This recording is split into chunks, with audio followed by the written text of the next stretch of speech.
plenário do Supremo Tribunal Federal e com o início da transmissão ao vivo da sessão plenária da manhã desta quinta-feira, direto do plenário.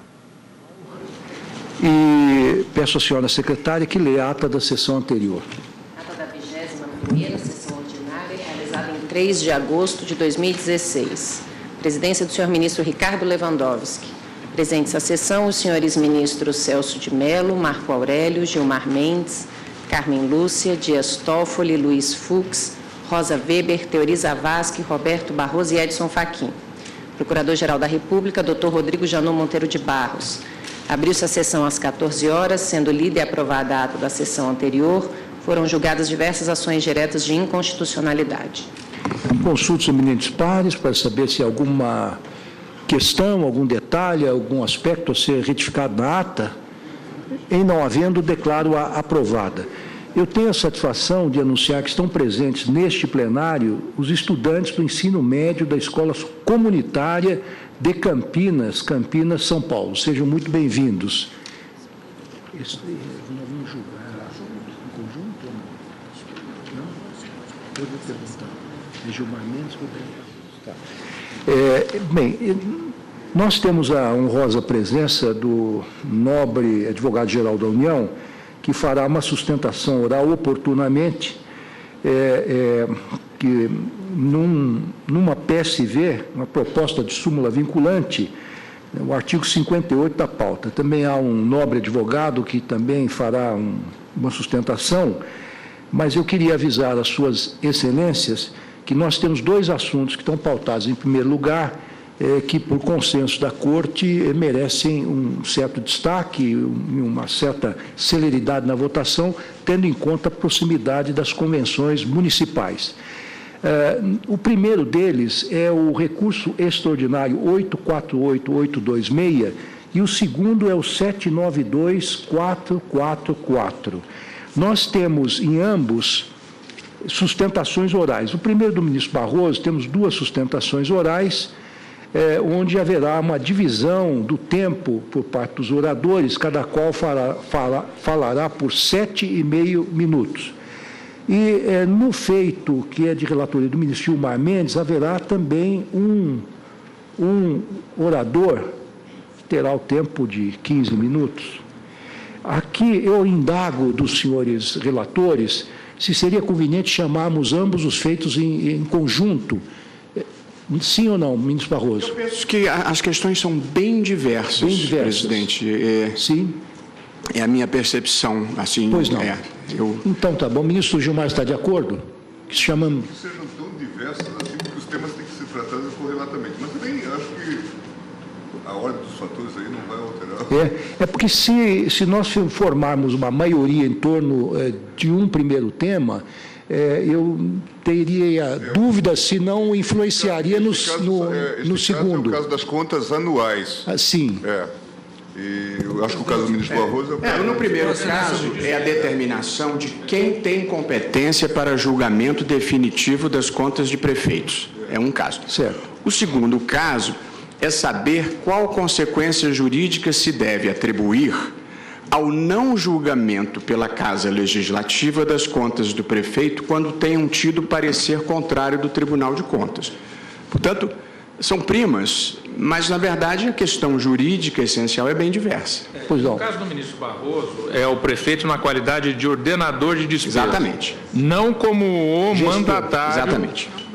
Não como agente político, e sim como o agente executor do orçamento. No caso do ministro Gilmar, trata-se das contas anuais. Certo. Aí a responsabilidade dele enquanto prefeito. Tudo bem. Independente de ter sido ou não o ordenador. O senhor Procurador-Geral da República sustentará nas 2 também. Ministro Teori, teria uma observação? Eu penso que, apesar das diferenças, existem diferenças, talvez uma visão de conjunto e até pelo aspecto prático, né, de termos uma visão geral do tema, nós podemos julgar juntos. E não há prejuízo, Eu né? também não me oposto. Senhor presidente, também é meu sentimento. Eu acho que o julgamento conjunto aqui ele traz mais benefícios do que, eventualmente, 2 pregões. Mas é importante deixar claro que são situações... Isso. São completamente diferentes, mas não tem nenhum problema de julgar. Tanto que são 2 repercussões gerais. Uma é o tema 835, o outro é o tema 105.7. Isso. Seria a mesma. Senão seria um tema só. Mas eu não me oponho, não, presidente. Eu faço o relatório, o ministro Gilmar faz o relatório, todos fazem a sustentação e eu voto o ministro Gilmar. Voto também. Perfeito. Há consenso? A possibilidade, inclusive, de tomada de votos separados. Isso, Claro, isso, claro. perfeito, Já perfeito. houve um avanço. E o ministro Fachin tem razão, nós teríamos uma visão de conjunto dessa problemática toda. Então, eu apregoo para julgamento o recurso extraordinário 848-826, que procede do Distrito Federal, sendo relator eminente ministro Roberto Barroso. Nesse caso, haverá 2 sustentações orais, e apregou também o recurso extraordinário 729-744, que procede de Minas Gerais, sendo relator eminente ministro Gilmar Mendes. Haverá uma sustentação oral. Então, Vossas Excelências, nesta ordem, tem a palavra para o relatório, em seguida chamarei os oradores para que façam a sustentação oral, inclusive também convidarei o Procurador-Geral da República a fazer uso da palavra. Ministro Barroso, com a palavra. Presidente, farei um breve relatório. Eu já distribuí o meu voto aos colegas. A hipótese é de um recurso extraordinário interposto por um candidato a deputado estadual que teve a sua candidatura indeferida pela Justiça Eleitoral do Ceará. O fundamento da decisão de rejeição do registro dessa candidatura foi o de que ele, quando prefeito de um município do estado do Ceará, teve as suas contas de gestão rejeitadas pelo Tribunal de Contas do Estado. A recusa no registro da candidatura deste ex-prefeito se baseou no artigo 1º, inciso 1, letra G, da Lei Complementar 64 de 90, na redação dada pela Lei da Ficha Limpa, que passou a ter a seguinte dicção: são inelegíveis para qualquer cargo, G, os que tiverem suas contas relativas ao exercício de cargos ou funções públicas rejeitadas por irregularidade insanável e por decisão irrecorrível do órgão competente, salvo se a questão houver sido ou estiver sendo submetida à apreciação do Poder Judiciário, para as eleições que se realizarem nos 5 anos seguintes, contados a partir da data da decisão. Portanto, o dispositivo da Lei da Ficha Limpa diz que quem tenha tido contas rejeitadas por decisão irrecorrível do órgão competente não pode se candidatar. O fundamento constitucional do recurso extraordinário, da irresignação do recorrente, é basicamente o dos artigos 31, parágrafo 2º e 71, inciso 1 da Constituição, que, ao ver do recorrente, dão ao Poder Legislativo e não ao Tribunal de Contas o poder de julgamento das contas prestadas pelo chefe do Executivo. O recurso foi admitido na origem pelo presidente do Tribunal Superior Eleitoral, na época o eminente ministro Dias Toffoli, que considerou que este caso era representativo da controvérsia. Foi distribuído a mim, que propus dar repercussão geral, porque considero relevante, do ponto de vista constitucional, determinar-se, com margem de segurança, se a competência para julgamento das contas dos prefeitos municipais, as contas de gestão dos prefeitos municipais, deve ser feito definitivamente pelo Tribunal de Contas ou pelo Poder Legislativo. O Procurador-Geral da República, que fará uso da palavra, opinou pelo desprovimento do recurso sob o fundamento de que o que é relevante é a natureza do ato praticado e não o cargo ocupado pelo gestor. Portanto, presidente, de forma muito breve, este é o relatório. Agradeço a Vossa Excelência, especialmente a concisão com que se ouve. Ministro Gilmar Mendes, com a palavra para o relatório. Presidente, trata-se de recurso extraordinário, substitutivo do RE com repercussão geral 597-362, paradigma do tema 157 da sistemática de repercussão geral. Competência exclusiva da Câmara Municipal para o julgamento das contas do prefeito. interposto pelo Ministério Público Eleitoral contra acórdão proferido pelo TSE nos autos do recurso especial 604, que manteve o deferimento do pedido de registro de candidatura de Jordão Viana Teixeira ao cargo de prefeito do município de Bugre nas eleições de 2012, em acórdão assim emendado.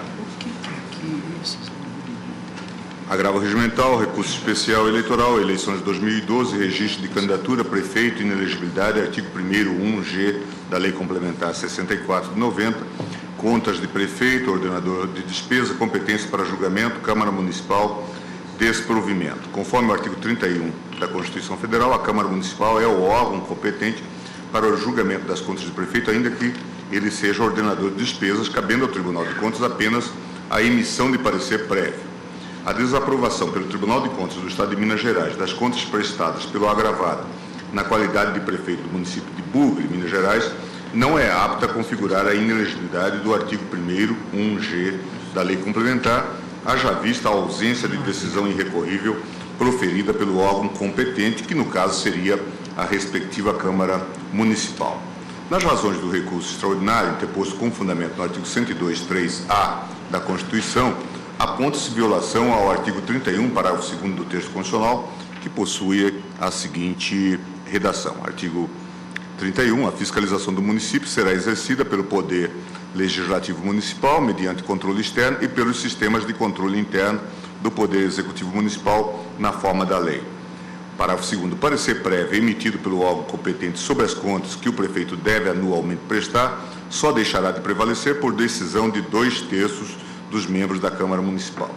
Sustenta-se, em síntese, que no silêncio do Poder Legislativo local, ou no caso em que não seja atingido o quórum qualificado de 2/3 dos membros da Câmara Municipal para rejeição, deverá prevalecer o parecer emanado do Tribunal de Contas, no sentido da desaprovação das contas do prefeito, com a consequente declaração de sua inelegibilidade.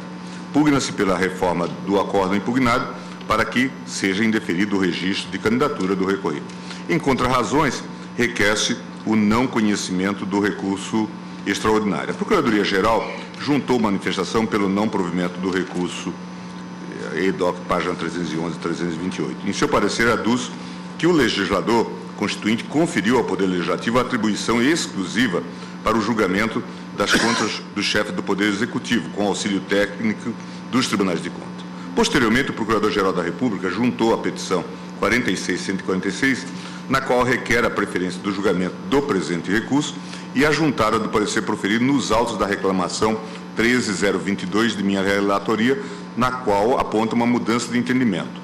Defende que as contas do prefeito relativas à função de chefe de Poder Executivo devem ser julgadas pela Câmara Municipal, mediante parecer prévio do Tribunal de Contas, enquanto as contas de gestão, nas quais o prefeito atua como ordenador de despesas, devem ser submetidas ao julgamento direto da Corte de Contas, é o 71.2. Esse é o relatório, presidente. Agradeço a Vossa Excelência também a objetividade com que se ouve. Convido agora a falar pelo recorrente, no primeiro caso, no RE 849-826, doutor André Costa, da OAB do Ceará.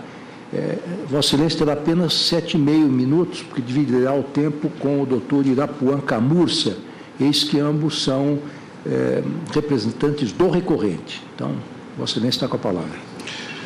Excelentíssimo senhor presidente, ministro Ricardo Lewandowski, a quem agradeço a inclusão do processo na pauta de julgamento de ontem e de hoje, o eminente relator, ministro Roberto Barroso, que eu agradeço a liberação do processo, fomos recebidos em audiência e imediatamente o processo foi liberado. Excelentíssimos senhores ministros, ministras, excelentíssimo senhor procurador-geral da República e advogados e advogadas aqui presentes. Certamente, a questão mais controvertida no âmbito da lei complementar que trata das inelegibilidades é a competência de quem deve julgar o chefe do Poder Executivo, especialmente o prefeito.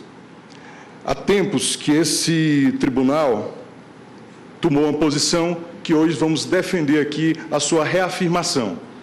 Para alguns doutrinadores e para a recente jurisprudência do Tribunal Superior Eleitoral, existe uma dualidade de regimes. E essa dualidade assegura que cabe ao prefeito, enquanto julgar as contas de governo do prefeito, deve ser do Poder Legislativo. Entretanto, quando o prefeito atuar como gestor, caberia a palavra final ao Tribunal de Contas. Essa foi a decisão, hoje a decisão que gerou, inclusive, esse recurso do Tribunal Superior Eleitoral. Portanto, a partir de 2004, o Tribunal Superior Eleitoral aderiu a essa nova tese, que entendemos que é contrária não só à Constituição, como ao princípio democrático e à própria jurisprudência desse excelso Superior Tribunal. Lembro aqui de Wilson Trindade Júnior, em belíssimo artigo publicado na revista Paraná Eleitoral, onde ele diz que o grande problema dessa interpretação hoje defendida pelo Tribunal Superior Eleitoral é admitir que a inelegibilidade combinada pela desaprovação das contas seja fruto da valorização e julgamento eminentemente técnico por um órgão que não possui representatividade popular. Para nós, essa é a questão central, onde define a competência de quem deve ou não deve julgar as contas do prefeito.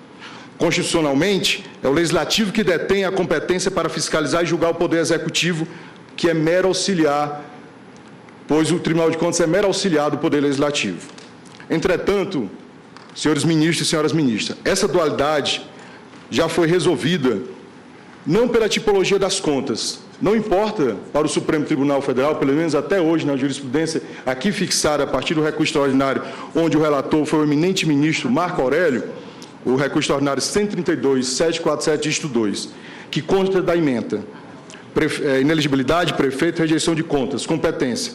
Ao Poder Legislativo compete o julgamento das contas do chefe do Executivo, considerados 3 níveis, federal, estadual e municipal. O Tribunal de Contas, como simples órgão auxiliar, atuando na esfera opinativa, não tem essa competência. Inteligência dos artigos 11 das disposições transitórias, 25, 31, 49, 71 e 75 da Constituição Federal. E aí eu quero destacar um importante trecho do voto do ministro Marco Aurélio. A dualidade de tratamento considerados os chefes dos poderes executivos e administradores em geral, a par de atender aspectos práticos, evitando a sobrecarga do legislativo, observa a importância política dos cargos ocupados, julgando o exercício de crivo em relação aos contas do chefe do Poder Executivo federal, estaduais e municipais, a atuação não simples de órgão administrativo, mas de outro poder, do legislativo. E o ministro continua sustentando no seu voto que, ao limitar a atuação dos tribunais de contas, dos estados e municípios conselheiros, constata-se a existência, no próprio texto constitucional, de norma que os aponta como órgãos auxiliares da Câmara. Como é óbvio, o que exclui, como é óbvio, a possibilidade de lhe ser reconhecida autonomia suficiente à rejeição de contas dos prefeitos, ainda que apreciada sob forma parcial, ou seja, mediante submissão individualizada de processo relativo a licitações ou contratos. Ou seja, nesse voto vencedor, ficou consignado que a atividade meramente auxiliar não pode ser transmudada em decisória, ainda que potencialize o preceito do parágrafo 2º do aludido artigo 31. O que nele está normatizado afigura-se como mera regra de julgamento. Levar-se em conta parecer redundantemente definido como prévio, originário do órgão auxiliar competente, mas a competência do Poder Legislativo. Nesse mesmo sentido, foi o ministro Celso de Mello, onde disse que a apreciação das contas prestadas pelo chefe do Poder Executivo, que é a expressão visível da unidade institucional desse órgão de soberania do Estado, constitui prerrogativa intransferível do Legislativo, que não pode ser substituído pelo Tribunal de Contas no desempenho dessa magna competência que possui extração nitidamente constitucional. Curioso que, no julgamento desse recurso extraordinário, o único voto contrário foi do então ministro dessa Casa, ministro Carlos Veloso. Só que, ao lermos a 5ª edição do livro Elementos de Direito Eleitoral, publicado em 2016, onde o eminente ministro Carlos Veloso publicou em parceria com o professor Valber de Moura Agra, o que diz o ministro Carlos Veloso? Páginas 110 e 112. O Tribunal Superior Eleitoral decidiu que a inelegibilidade baseada no dispositivo em referência, a linha G, é concretizada apenas com a decisão do tribunal que rejeita as contas do prefeito como ordenador de despesa, sem precisar da análise da Câmara de Vereadores. Trata-se claramente de posicionamento contra a legem, haja vista que fere diretamente o artigo 31, parágrafo 1º e 2º da Constituição Federal. Mencionado parágrafo dispõe que o controle externo da Câmara Municipal será exercido com o auxílio dos tribunais de contas dos Estados. Sendo o parecer prévio emitido pelo órgão competente sobre as contas, deixará de prevalecer por decisão de 2/3 da Câmara. Certamente, conclui o eminente ministro e o eminente professor, certamente o Supremo Tribunal Federal ou o próprio Tribunal Superior Eleitoral, revendo seu posicionamento, irá se manifestar em defesa da Constituição, assegurando que o imperativo categórico normativo, que é bastante claro, não seja obnubilado por posicionamentos judiciais, no que seria o cúmulo de um ativismo flagrantemente inconstitucional. Vou para a minha conclusão, excelentíssimo senhor presidente, eminentes ministros e ministras. Nessa linha de interpretação, entende o recorrente que a situação determinante ao estabelecimento da competência de julgamento das contas prestadas por um chefe do Poder Executivo, independentemente da esfera de atuação, está atrelada à razão do cargo ocupado, o mandato representativo exercido. E a regra de competência fixada pela Constituição da República de 88 não se pode ser suplantada por uma lei complementar, e não obstante as melhores intenções da norma infraconstitucional, pois o sistema constitucional não pode ser desvirtuado, mesmo que seja sob a justificativa de combater desmandos ou desvios levados a cabo por agentes públicos, até porque há outros meios e instrumentos de natureza civil e penal para combater ilegalidades, ilícitos e improbidades cometidas. No Estado Democrático de Direito, os fins não justificam os meios.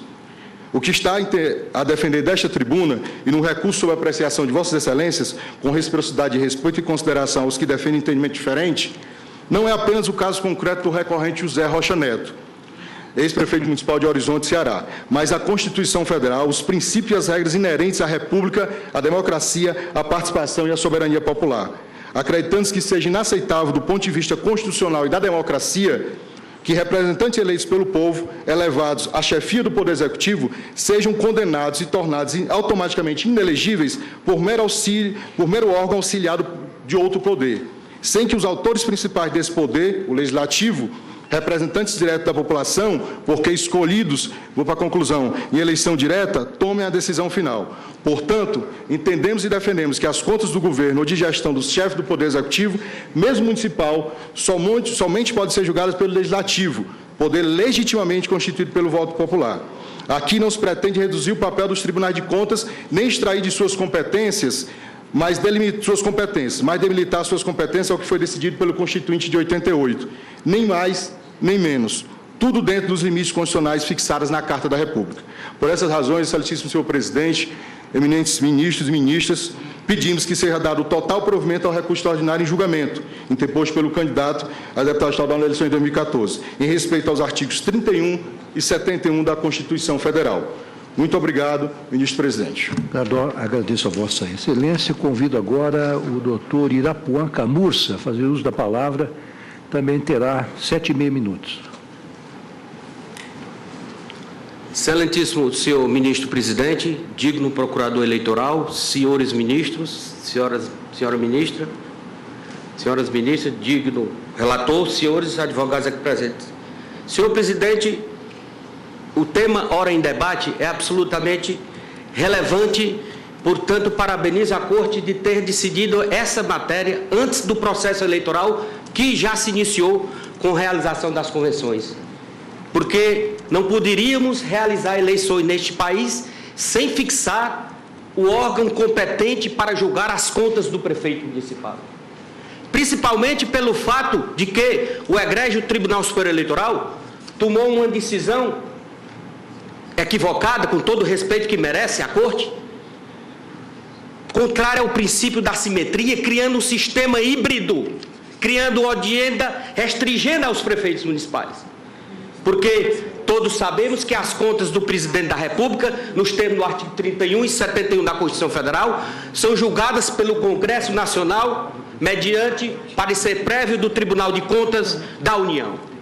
De igual forma, as contas dos governadores dos estados são julgadas pelo Poder Legislativo Estadual, as Assembleias Legislativas, depois da emissão do parecer prévio pelo respectivo Tribunal de Contas do Estado. E por quê? O que há de justificar essa severa cláusula de diminuição em referência aos prefeitos municipais? Criou-se um sistema híbrido, onde, no caso somente dos prefeitos municipais, os atos de gestão seriam julgados pela Corte de Contas, que por mais respeito que mereça de toda a sociedade, não tem esse poder, porque a Constituição não lhe atribuiu. E Vossas Excelências bem sabem até mais do que ninguém, de que não cabe ao intérprete distinguir onde não distinguiu o legislador, nem ir onde nem não foi o legislador. Essa decisão do Tribunal Superior Eleitoral violou o princípio da simetria, porque criou um sistema com cláusula de diminuição em referência ao ente político, no caso o município, mantendo um privilégio em relação ao Estado e à União, ferindo também o senso de justiça. E mais, Excelências, outro ponto, violando uma jurisprudência pacífica, no caso de que no processo eleitoral as mudanças ali verificadas não podem ser aplicadas naquela eleição, sob pena de ferir o princípio da segurança jurídica, decidiu esse Supremo Tribunal Federal, no recurso extraordinário 637485, relatado pelo eminente ministro Gilmar Mendes, que, no sentido de que as decisões do Tribunal Superior Eleitoral, que no curso do pleito eleitoral, ou logo após o seu encerramento, implica em mudança de jurisprudência, não tem aplicabilidade imediata ao caso concreto e somente terão eficácia sobre outros casos no pleito eleitoral posterior. Nas eleições de 2014, houve essa mudança jurisprudencial, o que permitiu que parte dos candidatos fossem tornados inelegíveis com base nesta decisão, enquanto outros foram considerados elegíveis com base na jurisprudência anterior do Tribunal Superior Eleitoral, o que configura violência ao princípio da segurança jurídica, como dito por essa Corte no recurso extraordinário que antes trouxe à colação. Senhor presidente, senhores ministros, essa matéria não está pacificada nessa Corte, mas existem reclamações de vários ministros no sentido da tese ora defendida pelo recorrente, do ministro Gilmar Mendes, do ministro Celso de Mello.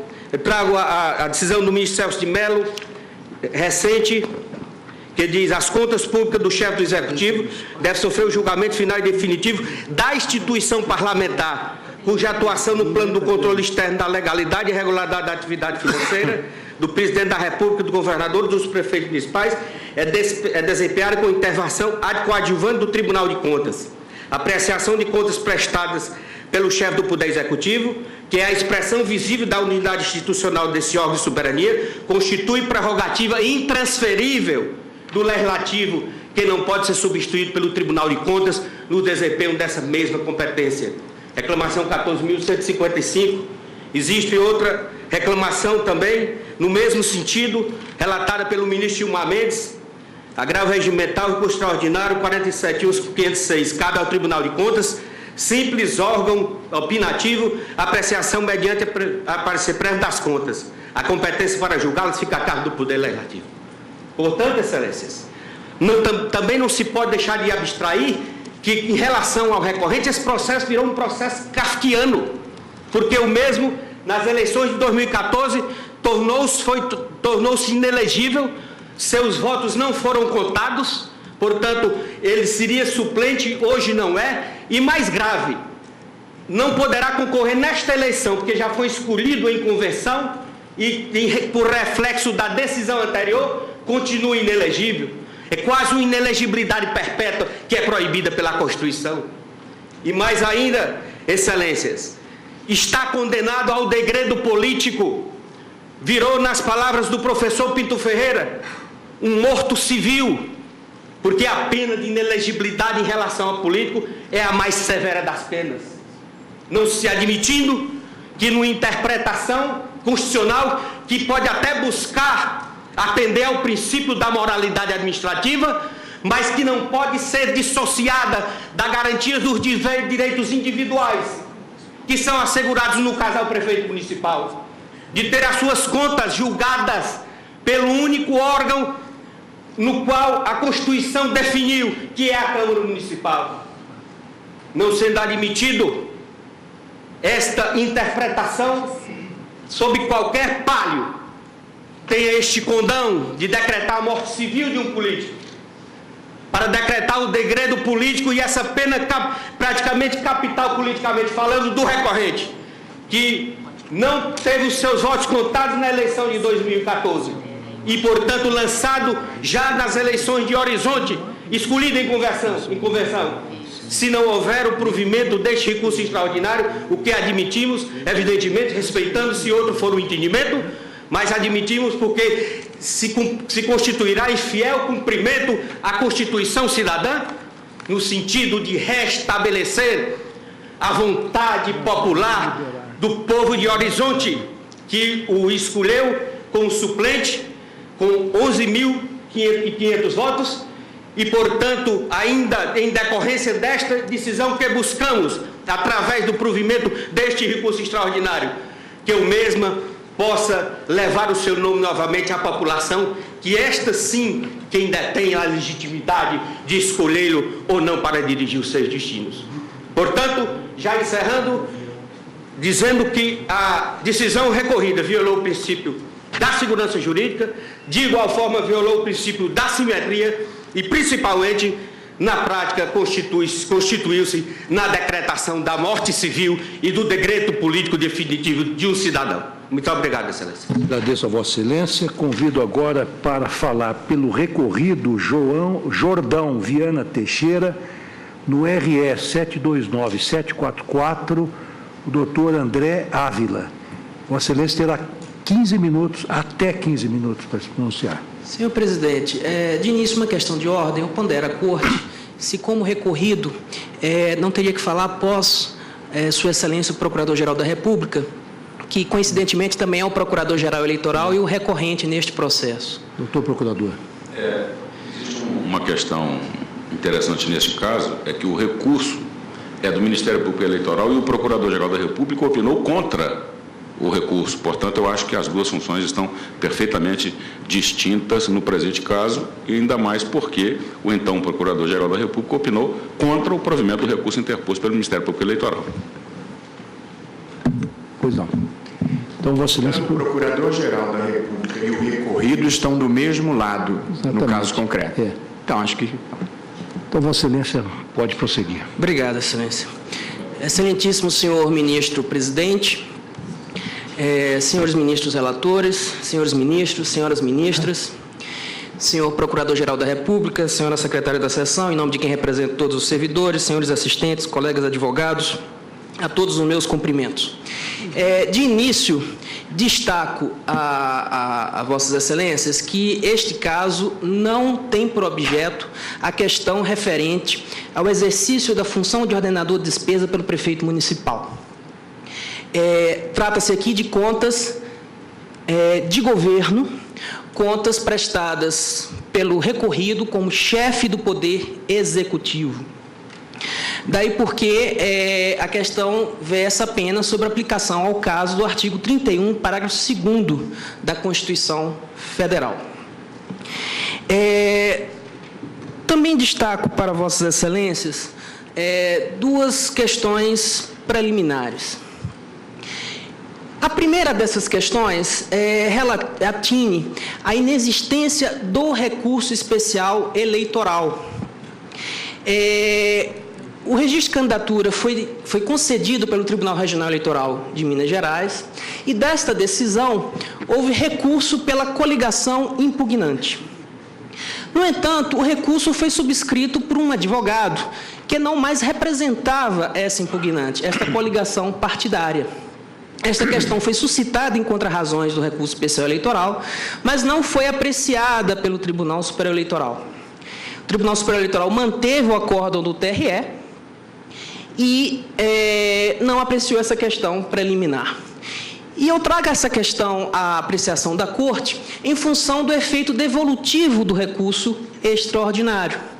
Porque o recurso extraordinário devolve ao conhecimento desta excelsa Corte não só a questão que é objeto do recurso extraordinário e em relação à qual se exige o pré-questionamento, e todos aqueles requisitos formais de admissibilidade relativos específicos do recurso extraordinário, mas também os demais fundamentos que não foram apreciados pela Corte de origem, porque é desnecessária a sua apreciação, e que são suscitados pelo recorrido, sob pena de se negar jurisdição ao recorrido.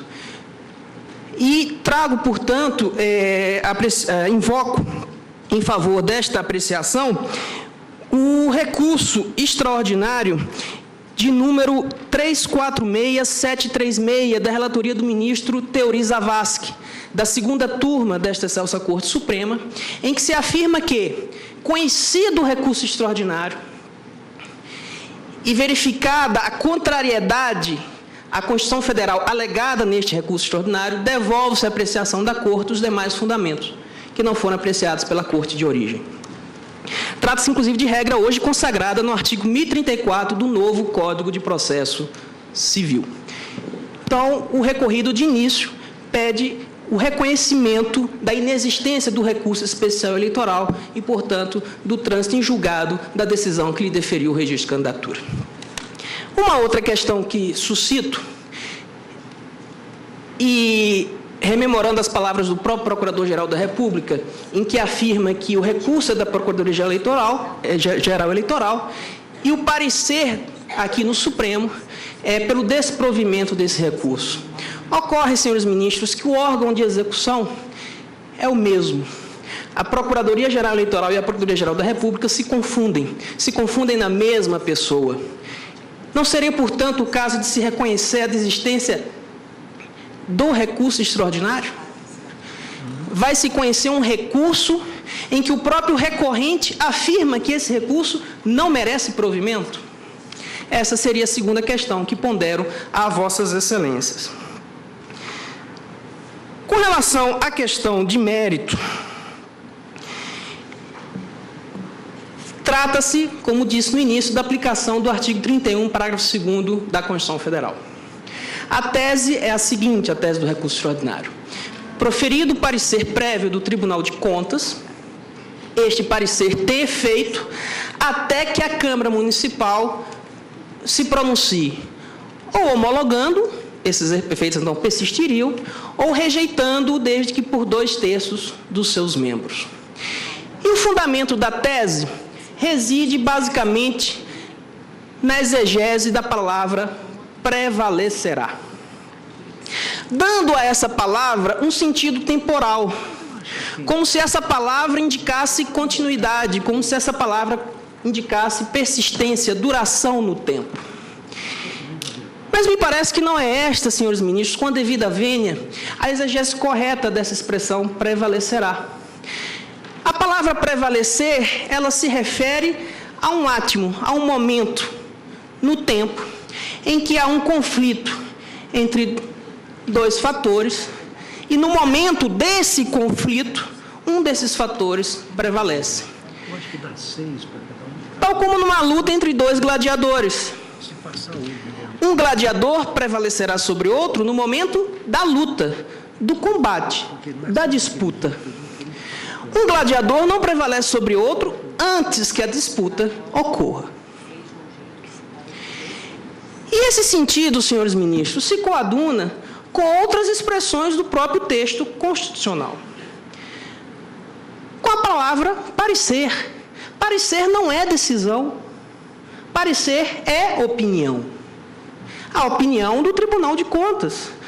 E como toda opinião, pode ser acatada ou não pelo órgão competente para decidir. E este órgão, por indicação expressa da Constituição da República, é a Câmara Municipal. Até em respeito, senhores ministros, à autonomia municipal. Causa um pouco de perplexidade, com a devida vênia, que um órgão auxiliar do Poder Legislativo do Estado possa rejeitar as contas do chefe do Poder Executivo Municipal, quebrando, inclusive, uma simetria que se deve observar entre todos os entes da Federação. Por fim, isso causa problemas de ordem, digamos assim, operacional, essa tese defendida pelo recurso extraordinário. Imaginemos que o parecer do Tribunal de Contas do Estado seja proferido às vésperas do início do processo de registro de candidatura, sem que haja tempo, portanto, para que a Câmara Municipal aprecie esse parecer. O prefeito, candidato à reeleição, digamos, estará de plano inelegível?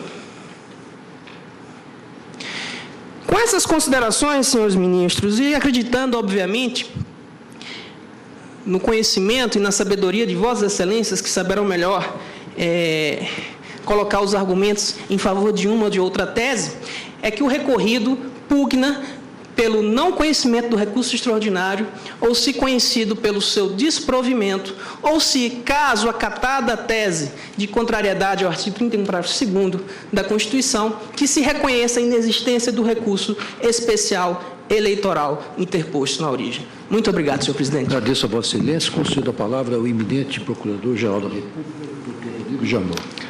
Excelente senhor presidente, eminentes relatores, eminentes ministros.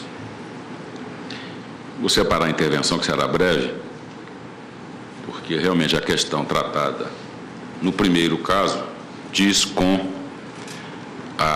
o reconhecimento ou não da existência de contas de governo e contas de gestão e as consequências deste reconhecimento feitas pela Constituição da República. E o segundo, que se trata de contas de governo, realmente, é as consequências jurídicas decorrentes da não aprovação ou descumprimento do quórum estabelecido na norma constitucional, seja por uma aprovação inferior a 2/3, seja por ausência de manifestação do órgão legislativo próprio sobre o parecer técnico apresentado pelo órgão de controle. No primeiro caso, gostaria de recordar que esse tribunal, na ação de declaração de constitucionalidade números 29 e 30, considerou todos os dispositivos da Lei Complementar 135 de 2010 adequados ao texto constitucional. Diante disso, a nova relação da linha G do inciso 1º do artigo 1º da Lei Complementar 64 e a disposição do inciso 2 do artigo 71 da Carta da República seria plenamente aplicável aos prefeitos quando agirem na condição de ordenadores diretos de despesa, o efeito previsto no inciso 2 do artigo 71 da Constituição. Vale dizer, o critério constitucional para a fixação da competência reside no controle desses atos de contas de governo e contas de gestão, reside na natureza do ato e o conteúdo em si das contas apresentadas em exame e não propriamente o cargo detido pelo ordenador de despesas. Dispõe realmente o artigo 71 da Constituição, o controle externo a cargo do Congresso Nacional será exercido com o auxílio do Tribunal de Contas, ao qual compete duas disposições, duas situações distintas. Inciso 1º, apreciar as contas prestadas anualmente pelo Presidente da República, mediante parecer prévio, que deverá ser elaborado em 60 dias a contar de seu recebimento. Hipótese distinta, inciso 2, julgar as contas dos administradores e demais responsáveis por dinheiros, bens, valores públicos da administração direta, indireta, incluídas as fundações, sociedades instituídas e mantidas pelo poder público, contas daqueles que derem causa à perda, extravio ou irregularidade de que resulte o prejuízo ao erário público. Essa amplitude do inciso 2 do artigo 61, associado à letra G, inciso 1 do artigo 1º da Lei Complementar 64, atinge os prefeitos municipais data vênia quando ordenadores de despesa. Diferentemente das ditas contas de governo, as contas de gestão relativas à administração de bens, dinheiros ou valores são julgadas tecnicamente pelo órgão de contas de controle, inciso 2 do artigo 71, cuja decisão terá eficácia de título executivo quando imputar débito ou aplicar multa nos termos do parágrafo 3º do mesmo artigo 71 da Carta da República. O parágrafo 3º do artigo 31, e esse com mais concretude no caso seguinte, faz clara referência a contas anuais a serem prestadas pelo prefeito, contas, portanto, de governo e não contas de gestão como ordenador de despesa, mencionando que o parecer prévio emitido pelo órgão competente sobre as contas que o prefeito deve anualmente prestar só deixará de prevalecer por decisão de 2/3 dos membros da Câmara Municipal. Portanto, na visão do Ministério Público Federal, do Procurador-Geral da República, tem guarida constitucional a separação de contas de governo e contas de gestão que recebem tratamento específico de um e outro caso pela Carta da República, pugnando, portanto, pelo desprovimento do RE 848826. No segundo caso, aqui não resta dúvida que se trata de contas de governo e não contas de gestão. Devo esclarecer que enfrentar a questão da perda do objeto do recurso em razão da interposição do recurso pelo Ministério Público Eleitoral é uma manifestação pelo desprovimento do recurso pelo Ministério Público Federal. Não vejo a confusão processual pretendida, já que a atuação aqui é na qualidade de custos legis e não de parte agente, como foi o caso do Ministério Público Eleitoral. Nós temos uma distinção nítida entre a atuação do Ministério Público como parte e a atuação do Ministério Público como fiscal da lei, como custos legis. Não é difícil, dentro de um próprio ramo do Ministério Público, seja Ministério Público Federal, Ministério Público dos Estados, haver recurso por um órgão do Ministério Público desse mesmo ramo e aquele que atua como custos legis perante o tribunal, numa análise equidistante e equilibrada da questão posta, se posicionar de uma e de outra forma. E no caso específico, com mais razão ainda, porque nós temos aqui ramos distintos de Ministério Público. O Ministério Público Eleitoral não se confunde com o Ministério Público Federal. A gênese é diferente, a configuração é diferente, a atuação é diferente, a arquitetura constitucional é completamente diferente. Nesse caso, apesar de ter havido do Procurador-Geral da República como manifestação pelo desprovimento do recurso, eu evoluo no entendimento, entendendo que o recurso deva ser provido. E explico. Dispõe o artigo 31 da Constituição. A fiscalização do município será exercida pelo Poder Legislativo Municipal mediante controle externo e pelos sistemas de controle interno do Poder Executivo Municipal na forma da lei. Vamos ao parágrafo 2º.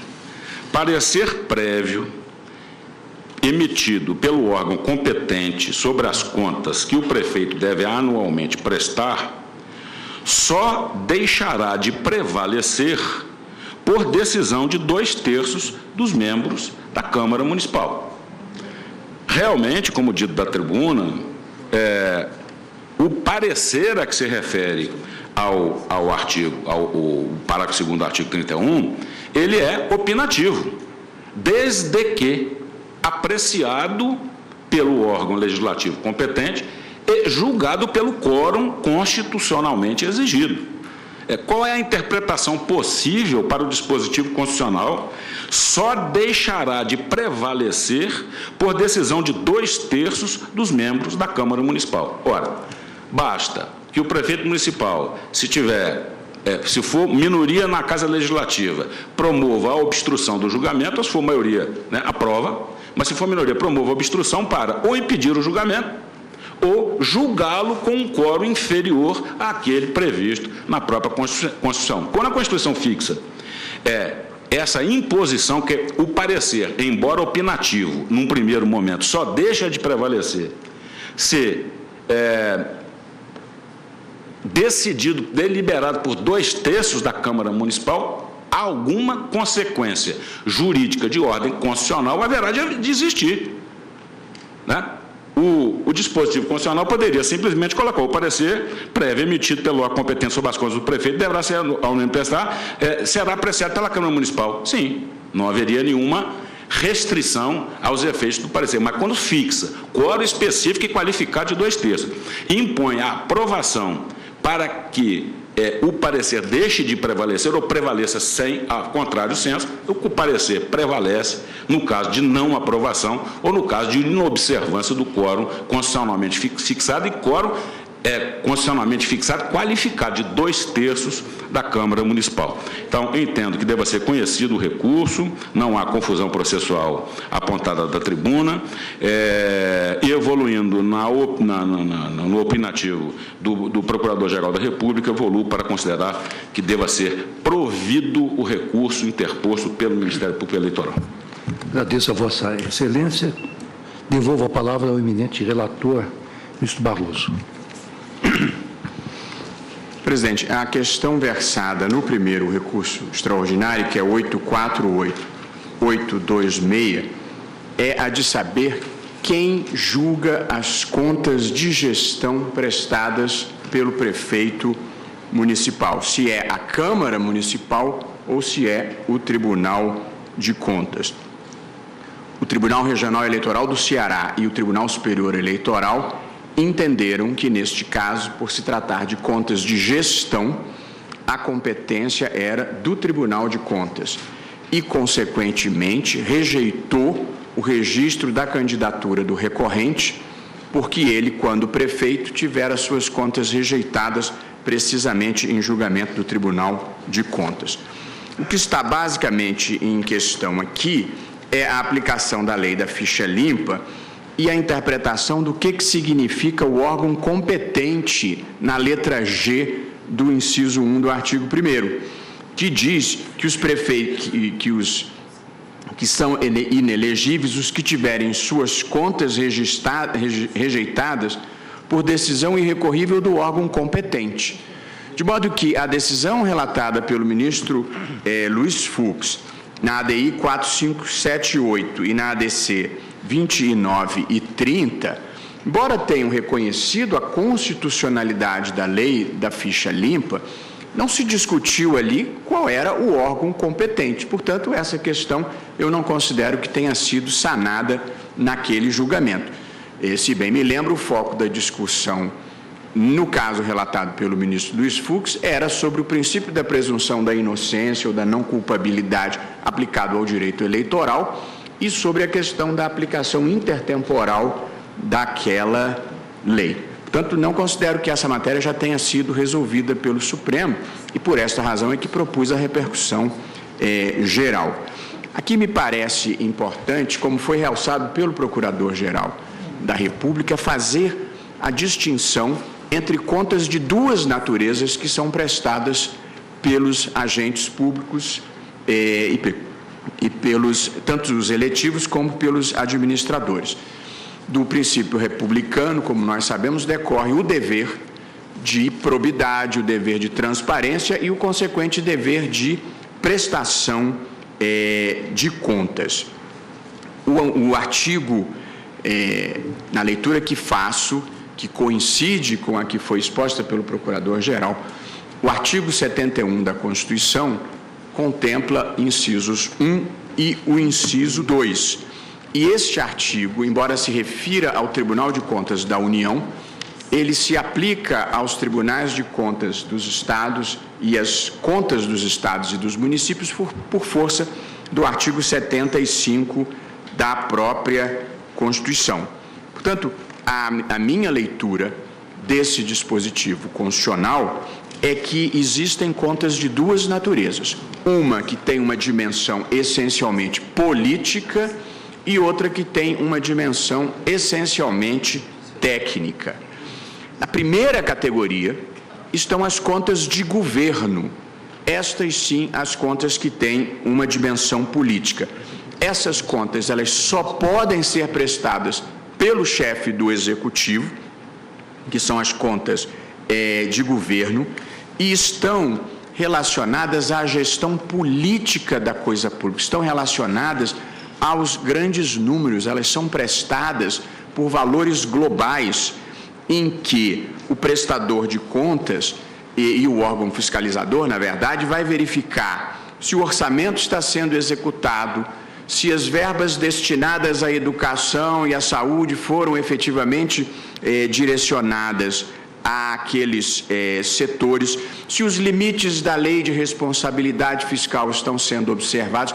Estas são as contas de governo, em que se afere, do ponto de vista político, se a gestão orçamentária se fez da maneira adequada.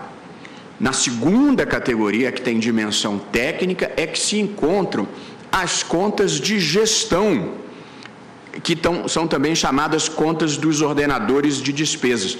Essas contas nem são exclusivas do chefe do Executivo. Elas podem ser delegadas aos administradores públicos de uma maneira geral, e frequentemente são.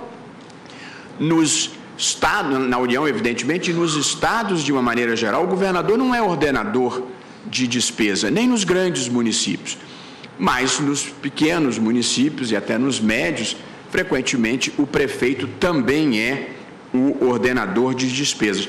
Mas é preciso acentuar que as contas de gestão, elas não estão relacionadas às opções políticas e ao cumprimento do orçamento.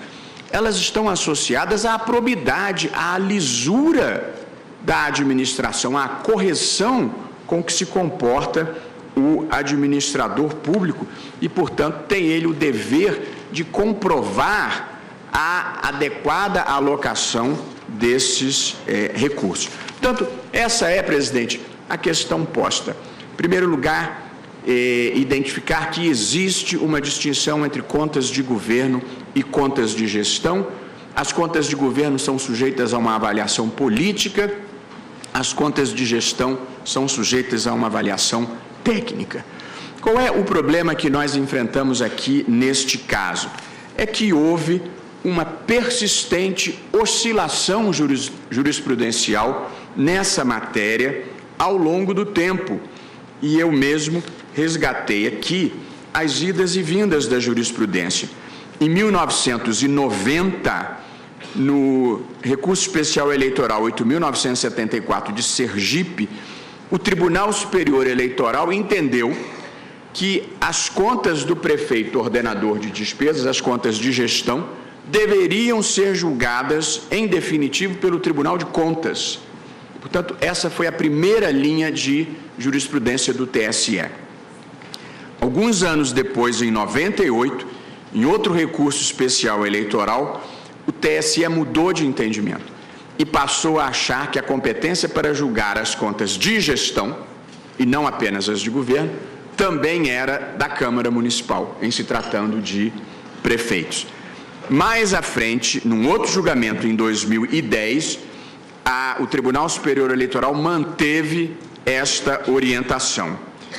Em 2012, o tribunal manteve também, num julgamento, esta orientação, e ali já se registrando o voto vencido do ministro José Antônio Dias Toffoli.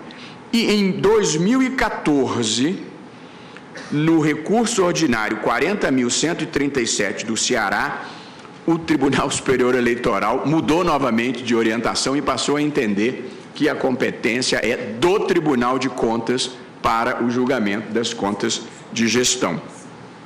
Este entendimento foi reiterado nesta decisão que está aqui sendo impugnada. Portanto, desde 2014, o TSE vem decidindo nessa linha. E passo agora, presidente, à solução do caso concreto. A jurisprudência, por evidente, não deve... Pois não. Excelência, citou precedentes do TSE. Certo. E precedentes do Supremo? Eu, na verdade, fiz um levantamento dos TSE, ministro Marco Aurélio. É que nós temos uma decisão, um pronunciamento quase a uma só voz, de 1992, em que o colegiado, com votos inclusive juntados ao processo, dos demais integrantes, além do relator, que fui eu, o colegiado assentou que não caberia a distinção entre contas apresentadas como ordenador e contas apresentadas como governante do município.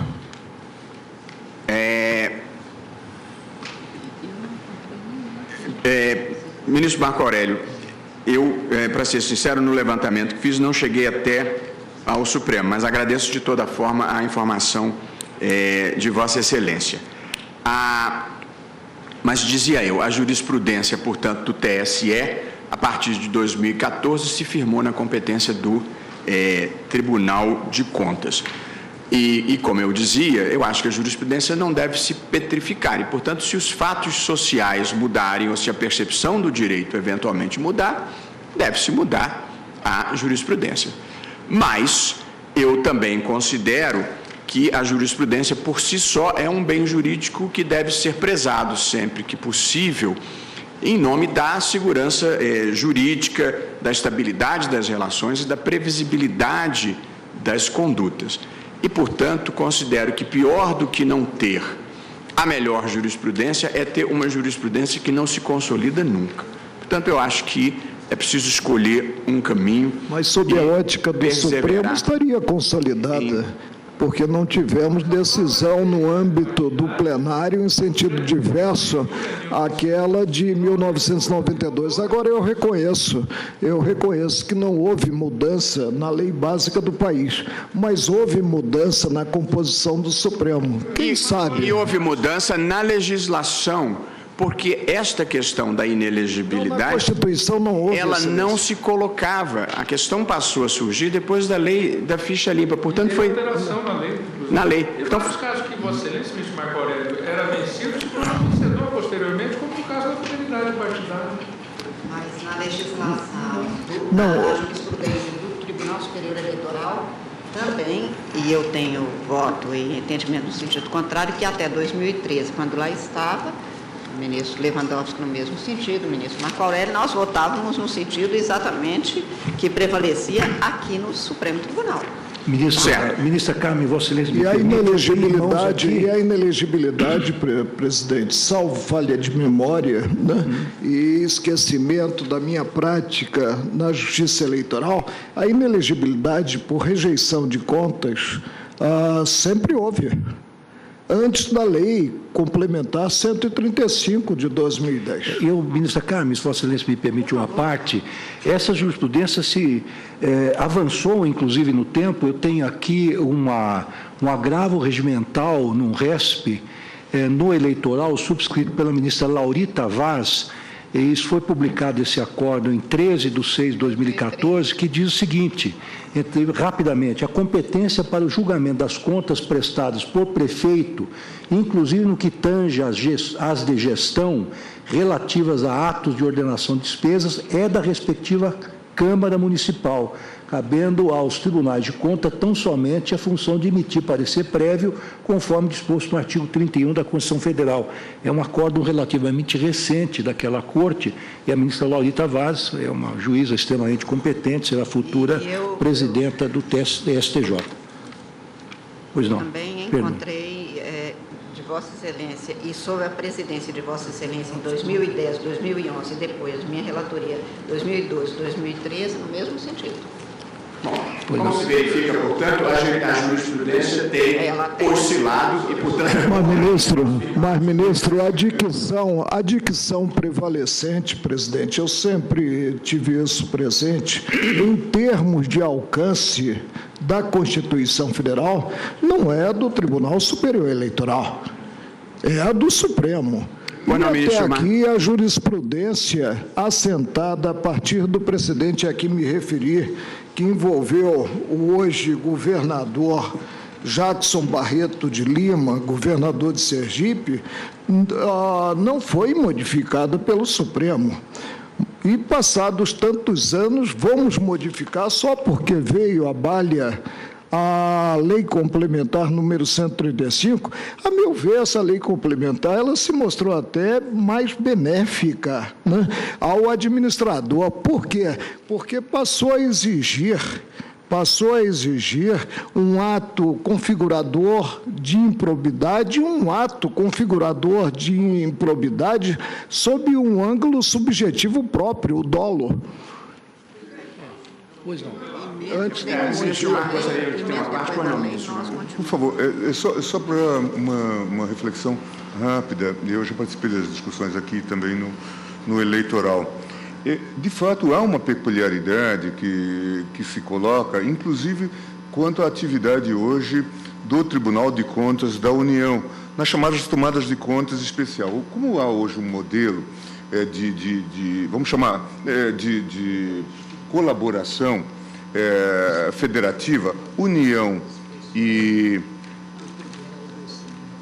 Estado ou União e município, especialmente os municípios, são os casos que se manifestam lá no TSE, e muitas vezes o Tribunal de Contas faz essa tomada especial de contas e condena, faz glosa nos convênios. Isso é muito comum. Aí vem a pergunta que o ministro Barroso está colocando, quanto ao significado desse disposto no artigo 71(2). Isso também pode ocorrer na tomada de contas especial e num procedimento especial no âmbito das cortes estaduais. E aí também vem a pergunta, qual é o significado desta decisão? E isso me parece que terá que ser considerado. Quer dizer, nós temos a mesma decisão, uma vez que seria impossível, no caso do Tribunal de Contas da União, exigir-se que houvesse a aprovação ou rejeição das contas. Congresso. Pelo Congresso. Ou pelo Congresso ou pela Câmara Municipal. Até aí, ministro, tudo bem, porque consideraríamos ato de governadores e atos de prefeitos. Sim. E a atuação do órgão federal, o Tribunal de Contas da União. Eu não caminharia no sentido de submeter o pronunciamento do Tribunal de Contas da União ao Congresso Nacional. Sim, claro. Nesse caso. Agora, transportar isso... Então, se eu concluísse o meu voto e depois para os estados e municípios é que eu acho que é um passo demasiadamente largo. Concluindo meu voto, que já está próximo do fim, ministro Barroso. Partindo para a solução do caso concreto, eu sou convencido que, pelo artigo 71 da Constituição, o Tribunal de Contas desempenha papéis diferentes. Ele desempenha, por vezes, um papel de fiscalização, e ele desempenha, em outras vezes, o papel de julgador das contas. E acho que esses dois grupos de atuação se manifestam por meios diferentes e por consequências diferentes. O exemplo da primeira atuação é a atuação de fiscalização, esta do artigo 71. Compete ao Tribunal de Contas, apreciar as contas prestadas anualmente pelo Presidente da República, lembrando que se aplica também aos estados e municípios pelo artigo 75, mediante parecer prévio. Portanto, na primeira hipótese, a do artigo 71, inciso 1, o Tribunal de Contas limita-se a apresentar um parecer sobre o julgamento, que é a matéria que é objeto do recurso extraordinário do ministro Gilmar. Mas o inciso 2 cuida da outra função do Tribunal de Contas. Cabe ao Tribunal de Contas julgar as contas dos administradores e demais responsáveis por dinheiros, bens e valores públicos da administração direta e indireta. Portanto, claramente, a Constituição prevê papéis distintos para o Tribunal de Contas. O Presidente da República, então, se despe da qualificação de Presidente da República e é enquadrado como um simples administrador? Portanto, me parece, vou concluir, ministro Marco Aurélio, me parece que a divisão da prestação de contas em contas de governo e em contas de gestão corresponde precisamente a esta dualidade de papéis desempenhados pelo Tribunal de Contas. E aqui me parece fora de dúvida que isso deva ser assim. Vejam, nas contas de governo, vai se verificar as decisões políticas tomadas pelo chefe do Executivo. E, portanto, se ele, por acaso, não tiver destinado todos os recursos para a educação, porque houve uma epidemia e ele precisou direcionar recursos para a saúde e, portanto, não cumpriu o orçamento, Essa é uma questão política que vai ser decidida pela Câmara. Agora, se o prefeito municipal, em lugar de pagar o fornecedor e depositar na conta do fornecedor, depositou na conta própria ou colocou no bolso, isso não é uma questão política a ser decidida pela Câmara Municipal, essa é uma questão técnica a ser decidida pelo Tribunal de Contas. Portanto, é preciso distinguir o que... Vossa Excelência, me deixe concluir o meu voto. Portanto, é uma questão distinta saber onde houve opções políticas e saber onde houve clara desonestidade. E a desonestidade não pode ser sancionada por uma absolvição política. Portanto, são questões totalmente diferentes. Eu já vou concluir, presidente. Não, peço rapidíssimo à parte, porque a questão é palpitante. O Tribunal de Contas da União jamais provocará a inelegibilidade do presidente da República. Ministro Barroso, me perdoe. O presidente da República não é prestador de contas de gestão, como também não são os governadores de Estado. É porque eu não consegui ainda avançar no meu voto. Mas, não, presidente, perdão. Vossa Excelência sempre. Aliás, todos os colegas sempre. O assunto é muito palpitante e quem passou pelo eleitoral e quem acompanha o eleitoral, como Vossa Excelência, e é um professor de direito constitucional, certamente constatou um fenômeno muito interessante e, de certa maneira, preocupante, que é o fato de que, após interpretações divergentes desse ponto de vista tradicional, que era do Supremo, do TSE, em assegurar o controle de contas por parte da Câmara Municipal, o que é que os prefeitos têm feito? E Vossa Excelência, inclusive, no início do seu voto, afirmou isto. Eles têm delegado os atos de ordenação de despesa aos secretários ou aos diretores da Prefeitura. Isso é um fenômeno que vai se verificar. Se nós decidirmos, neste sentido, que há uma bipartição entre contas, digamos assim, políticas e contas de gestão, nenhum prefeito mais será ordenador de despesas. Isso é uma realidade. Por meio de um simples decreto, ou quiçá uma portaria, ele vai abrir mão de ordenar despesas. E isso vai recair sobre... Mas é isso mesmo, presidente. Acabará lavando as mãos. Presidente. Acabará lavando as mãos. Mas é isso mesmo. Quer dizer, quem não tira a carteira de motorista e não conduz o veículo não corre risco de cometer uma infração de trânsito. É isso mesmo. Agora, se ele optar... Porque a distinção que eu quero fazer aqui, presidente, que me parece importante, não se deve criminalizar a política, por evidente, mas também não se deve politizar o crime. E, portanto, o sujeito que está metendo dinheiro no bolso... Dizer que isso é um julgamento político, quando claramente se tem a percepção de que houve desvio de recursos. Portanto, eu acho que há questões políticas e há questões técnico-administrativas. Claro. E o abuso, se ocorrer por parte do Tribunal de Contas, sempre terá o acesso ao judiciário, como são inúmeras as liminares que são concedidas. Esta observação é muito importante. Antecipação de tutela. No caso de julgamento pela Câmara, dificilmente o judiciário deveria se dispor a superar o juízo político da Câmara. Mas no caso do julgamento pelo Tribunal de Contas, se houver imprecisão técnica ou abuso, pode ser sanado.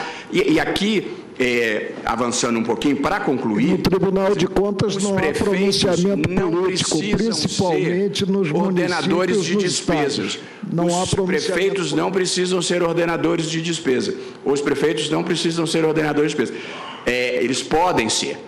O presidente, vejam então, Vossas Excelências, as contas de governo, todos os chefes de executivo têm o dever de prestar. Portanto, o presidente da República presta, o governador do Estado presta e o prefeito municipal presta. As contas de gestão, só quem presta são os ordenadores de despesa. O presidente da República nunca é ordenador de despesa. Se estiver ordenando despesa, não está fazendo o que é importante. Os governadores de Estado não são ordenadores de despesa pela complexidade da estrutura dos Estados. Os prefeitos dos grandes municípios também não são ordenadores de despesa. Não é nem para se desonerar da obrigação ou do risco, é porque não tem condições. Portanto, nós estamos falando dos prefeitos dos pequenos municípios. Vossa Excelência tem toda a razão. Que eles podem delegar. Mas, se optarem por serem os ordenadores de despesa, eles não precisam. Mas se optarem por serem os ordenadores de despesa, por boas razões, vão prestar contas, mas às vezes podem optar pelas razões erradas. E, nesses casos, eles têm que prestar contas como qualquer administrador. Foi nessa linha o parecer da Procuradoria da República que eu estou acompanhando. Não importa quem é que está prestando a conta, se é o prefeito ou se é o administrador a quem ele delegou. É a natureza da despesa. Portanto, se eu estou dizendo que eu paguei R$100 mil à empresa A pela prestação do serviço de limpeza da escola, eu tenho que demonstrar o recibo da prestação desse serviço. Se eu paguei R$100 mil e não sou capaz de demonstrar que a verba foi efetivamente executada e o serviço prestado, essa não é uma questão política, isso é desonestidade. E, portanto, eu acho que, em caso de desonestidade, a decisão técnica é que deve prevalecer. E, portanto, e já concluindo, presidente, há duas naturezas de contas, de governo e de gestão. O Tribunal de Contas presta dois tipos de atividades, de fiscalização e de julgamento de contas. No caso das contas de governo, porque tem uma característica política, o Tribunal de Contas apenas apresenta parecer prévio e a Casa Legislativa julga. No caso de contas de gestão, que tem natureza técnica, o julgamento definitivo é feito pelo Tribunal de Contas, passível de controle pelo Poder Judiciário, como acabou de observar o ministro Dias Toffoli. Os prefeitos municipais não precisam ser ordenadores de despesa. Eles têm que prestar contas de governo, mas não precisam prestar contas de gestão se não forem ordenadores de despesa. Mas se escolherem ser, evidentemente estão sujeitos às regras de qualquer ordenador de despesa. O que se não pode fazer, a meu ver, é politizar o controle da probidade e da honestidade dos gastos. Você pode fazer controles políticos, mas dizer que o prefeito comprovadamente dizia que pagava ao fornecedor e botava o dinheiro no bolso, que isso é um julgamento político que a Câmara Municipal vai fazer e nós vamos dizer ladrão, mas foi absolvido politicamente. A vida não pode ser assim. Portanto, com todas as vênias de quem pense diferentemente, eu estou negando o provimento ao recurso e estou sintetizando, presidente, o meu voto na ementa que leio a seguir e aqui encerro. A fiscalização contábil, financeira e orçamentária da administração pública compreende o exame da prestação de contas de duas naturezas, contas de governo e contas de gestão. 2. A competência para julgamento das contas será atribuída à Casa Legislativa ou ao Tribunal de Contas em função da natureza das contas prestadas e não do cargo ocupado pelo administrador. 3. As contas de governo, também denominadas contas de desempenho ou de resultados, objetivam demonstrar o cumprimento do orçamento, dos planos e programas de governo. Referem-se, portanto, à atuação do chefe do Executivo como agente político. A Constituição reserva à Casa Legislativa correspondente a competência para julgá-las em definitivo, mediante parecer prévio do Tribunal de Contas, conforme determina o artigo 71(1) da Constituição Federal. 4. Já as contas de gestão, também chamadas de contas de ordenação de despesas, possibilita o exame não dos gastos globais, mas de cada ato administrativo que compõe a gestão contábil, financeira, orçamentária, operacional e patrimonial do ente público quanto à legalidade, legitimidade e economicidade. A competência para julgá-las, em definitivo, é do Tribunal de Contas e, portanto, sem a participação da Casa Legislativa, conforme determina o artigo 71(2) da Constituição. A sistemática exposta acima é aplicável aos estados e municípios por força do artigo 75, caput da Constituição. Assim sendo, se o prefeito age como ordenador de despesas, suas contas de gestão serão julgadas de modo definitivo pelo Tribunal de Contas competente, sem intervenção da Câmara Municipal. E, por fim, eu estou mantendo o entendimento do Tribunal Superior Eleitoral, unânime, com o desprovimento do recurso, presidente, e a afirmação da seguinte tese: por força dos artigos 71(2) e 75 caput da Constituição Federal, compete aos tribunais de contas dos estados ou dos municípios, ou aos conselhos ou tribunais de contas dos municípios, onde houver, julgar, em definitivo, as contas de gestão de chefes do Poder Executivo que atuem na condição de ordenadores de despesas, não sendo o caso de apreciação posterior pela Casa Legislativa correspondente. Encerro aqui, presidente, peço desculpas pela veemência, essa é uma questão evidentemente controvertida. Se não fosse difícil, eu não teria dado repercussão geral, ministro Marco Aurélio. Quando chega aqui é porque é difícil. E a oscilação jurisprudencial bem demonstra que há diferentes pontos de observação.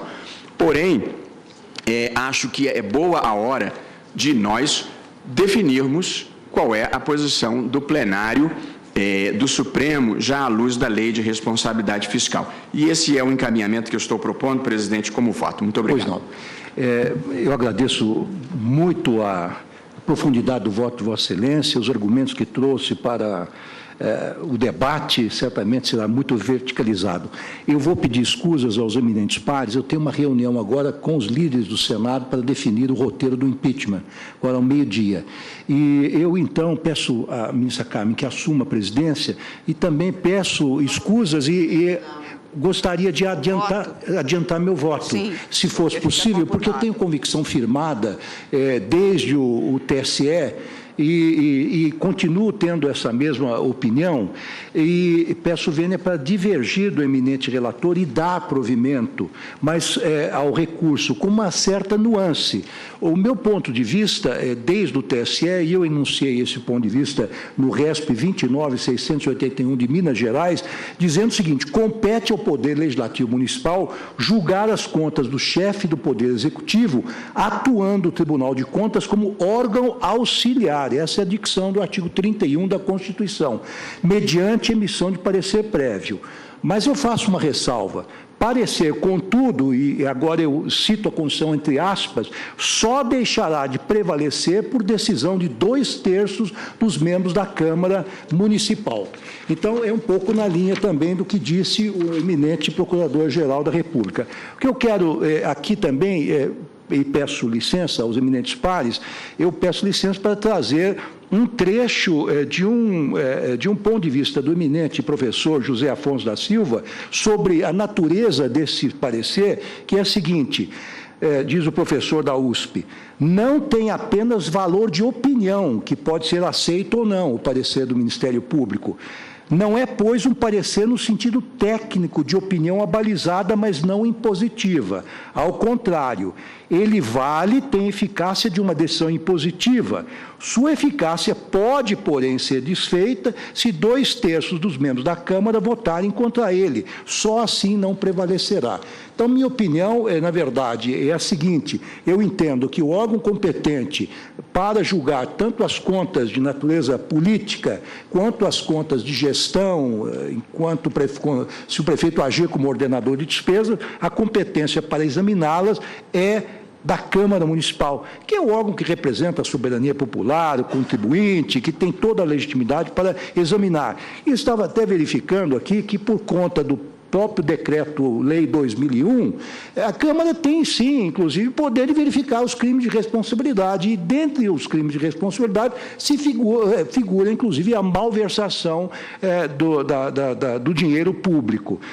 Portanto, eu entendo o seguinte: o parecer do Ministério Público, do Tribunal de Contas, é um parecer de natureza distinta, não há mera opinião, não é emitido salvo melhor juízo, ele prevalece até que seja derrubado por maioria de 2/3 da Câmara Municipal, segundo até assinalou o eminente Procurador-Geral da República, nos termos do artigo 31, parágrafo 2º da Constituição. Ante o quórum da Câmara. Mas é importante isso, quer dizer, a nova Constituição deu uma força toda especial ao parecer do Tribunal de Contas, mas ao final, ele deu a ênfase maior ao pronunciamento da Câmara Municipal. Presidente, pois não. Eu gostaria não é sobre a questão em votação, é sobre uma questão de ordem. Já são 11h45. Nós temos que ouvir ainda o voto do ministro relator no RE, que ainda não foi proferido o voto. As sessões de manhã, e verificamos isso quando o TSE passou a ter sessões de manhã nas quintas-feiras, elas realmente nos deixam mais acesos, mais acordados e mais dinâmicos para o debate. Hoje, o Supremo só tem... Nós temos os servidores e orientação, inclusive, da Secretaria de Segurança do Distrito Federal. Estou preocupada com os advogados exatamente. da súmula. Então, eu sugeriria, senhor presidente, que ouvíssemos o voto do ministro relator e suspenderíamos o julgamento, encerraríamos a sessão e continuaríamos na primeira hora da próxima sessão. Próxima semana. E eu então, só indagaria uma última coisa. Pois não, por favor. É porque, como a proposta de súmula vinculante é de autoria de Vossa Excelência, mesmo que nós nos prontificássemos a ficar mais tempo, não há possibilidade de ser chamado por causa da relatoria. Como os advogados estão presentes, talvez fosse o caso de Vossa Excelência já anunciar, antes de sair, a impossibilidade de ser votado hoje. Sim, mas, e principalmente o relator não estará presente. Tá bem. Pois é, claro, faríamos exatamente, eu conduziria só ao final. Na lista das questões que eu acho que nós precisaremos equacionar, já agora sob a presidência de Vossa Excelência, eu verifico... Não, equacionar mais em algum momento, é porque há um advogado, um ilustre professor presente, que já veio, eu já ouvi na plateia uma meia dúzia de vezes, sem conseguir fazer a sustentação. Além de saber disso, eu fico até sem graça, porque como ele é meu amigo, eu não posso falar nem a favor dele publicamente, porque podem dizer que é uma questão de amizade, não é. Mas é meu também, mas eu falo por todos os advogados. A gente tem que encontrar um mecanismo que o advogado não venha repetidamente aqui e não consiga fazer a sustentação. E eu não falo pelos outros, não, eu falo porque eu já passei por isso. Não, eu quero dizer a Vossa Excelência, eu acho a escolha da pauta é uma escolha de Sofia. É difícil, eu sei como é. É muito difícil, muito difícil. E o ritmo dos trabalhos é imprevisível também. Hoje, um tema como esse, em que Vossa Excelência traz um voto extremamente substancioso, não há como realmente deixar então, ficamos assim, a proposta de súmula não poderá ser, espero que os advogados entendam, mas eu conduziria, então, apenas ouvindo o voto. Agora, claro, por favor. Por favor.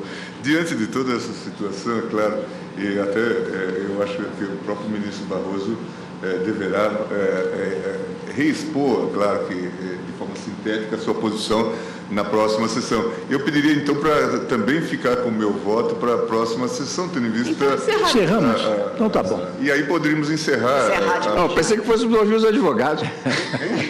Pensei que fôssemos aproveitar esse tempinho e ouvir os advogados. É porque o relator é o presidente que precisa de sair. Então, presidente, eu me ponho de acordo. Se os outros tiverem, encerramos agora. É consenso, então? É consenso. Bem, tá bem. Olha, eu peço escusas aos eminentes advogados, aos professores, ao eminente advogado-geral da União. Realmente, as circunstâncias nos levaram a encerrar a sessão. Pois não. Vossa Excelência tem a palavra para um esclarecimento. Senhor presidente, senhores ministros, eu compreendo perfeitamente, realmente é a sexta vez que estou aqui.